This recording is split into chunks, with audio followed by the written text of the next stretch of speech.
तरुणांच्या बेरोजगारीच्या प्रश्नाबाबत आम्ही युवा सेनेच्या माध्यमातून गांभीर्याने काम करत असून उद्योगमंत्र्यांच्या माध्यमातून तरुणांना विविध योजनांच्या माध्यमातून रोजगार उपलब्ध करून देण्यावर भर देणार असल्याचं मत युवा सेना कार्याध्यक्ष पूर्वेश सरनाईक यांनी युवा विजय महाराष्ट्र दौऱ्याच्या निमित्तानं महाडमध्ये आले असताना पत्रकारांशी संवाद साधताना मांडले।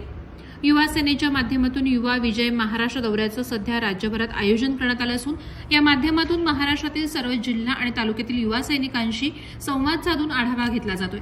याच अनुषंगाने पूर्वेश सरनाईक यांनी सोमवारी 17 फेब्रुवारी 2025 रोजी महाड शहरातील शासकीय विश्रामगृहात कार्यकर्ता संवाद आणि आढावा बैठकीचं आयोजन केलं होतं। या बैठकीला त्यांच्या समवेत मुख्य सचिव राहुल लोंढे, कोकण विभागीय सचिव विकास गोगावले, त्याचप्रमाणे जिल्हा प्रमुख विपुल उभारे, तालुका प्रमुख पप्प्या अंबावले, शहर प्रमुख सिद्धेश मोरे इत्यादी पदाधिकारी उपस्थित होते। युवा पदाधिकारी आणि कार्यकर्त्यांना मार्गदर्शन करण्यासाठी आणि युवकांसाठी राबवण्यात येणाऱ्या योजना उपक्रमांची माहिती देण्याच्या उद्देशानं या विजय महाराष्ट्र दौऱ्याचं आयोजन केल्याचं त्यांनी या निमित्ताने सांगितलं आणि एकनाथ शिंदे यांच्या नेतृत्वाखाली काम करणारी युवा सेना ही महाराष्ट्रातील सर्वाधिक चांगली युवा संघटना असल्याचा दावा त्यांनी केला।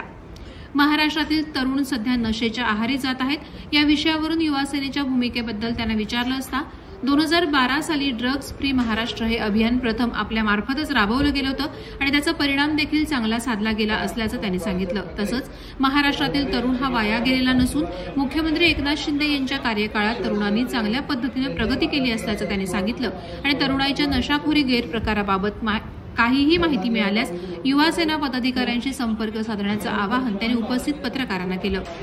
उपमुख्यमंत्री एकनाथ शिंदे यांच्या मुख्यमंत्री कार्यकाळात मागील महायुती सरकारमध्ये विविध लोकोपयोगी योजनांचा लाभ जनतेपर्यंत पोहोचल्याने झालेल्या विधानसभा निवडणुकीत महायुतीला भरघोस यश संपादन करता आलं आणि पुढील काळामध्ये देखील आम्ही आगामी सर्व निवडणुका महायुती म्हणूनच लढणार असल्याचा ठाम विश्वास त्यांनी व्यक्त केला। यावेळी उपस्थित कार्यकर्त्यांना त्यांनी क्रिकेट खेळासोबतच कबड्डी, खो खो यासारख्या मैदानी खेळाचा देखील प्रसार करण्याचं आवाहन केलं। त्याचप्रमाणे युवती सेनेच्या युवतींशी देखील त्यांनी संवाद साधून त्यांच्या समस्या जाणून घेतल्या। या कार्यकर्ता संवाद मेळाव्याला महाड तालुक्यातील युवा सेनेचे सर्व आजी माजी पदाधिकारी, कार्यकर्ते, युवती मोठ्या संख्येनं उपस्थित होते।